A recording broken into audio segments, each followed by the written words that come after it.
दोस्तों, नागौर में कड़ाके की ठंड है, लेकिन सियासी पारा सातवें आसमान पर है।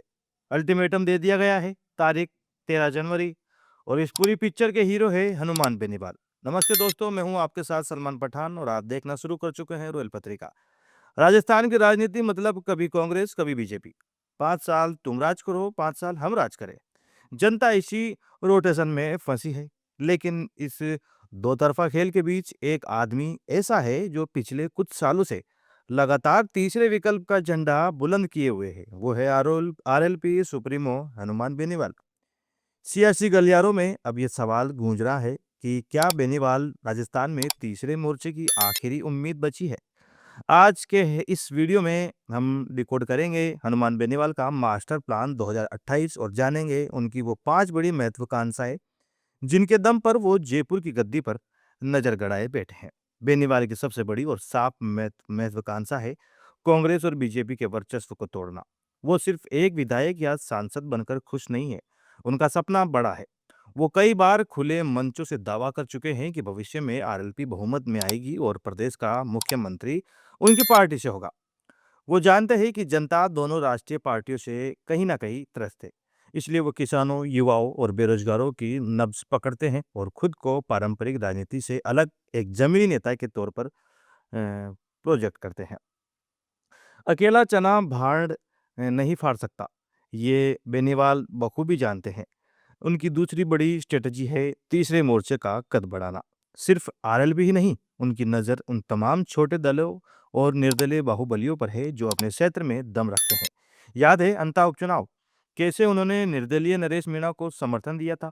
ये एक टीजर था।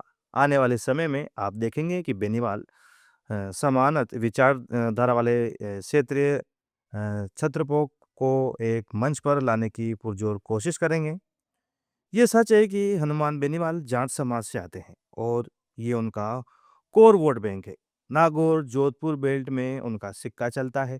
लेकिन यहाँ एक पेच है, इसी बेल्ट में उनका मुकाबला जाट समाज के दूसरे दिग्गज नेताओं से भी है। बेनीवाल समझ चुके हैं कि सिर्फ एक जाति के भरोसे सीएम की कुर्सी नहीं मिलती। इसलिए अब उनकी नज़र अन्य पिछड़ा वर्ग, ओबीसी, किसान समुदाय और ग्रामीण मतदाताओं को अपने पाले में लाने पर है। वो अपनी इमेज सिर्फ जाट नेता से बदलकर सर्व समाज के नेता की बनाना चाहते हैं।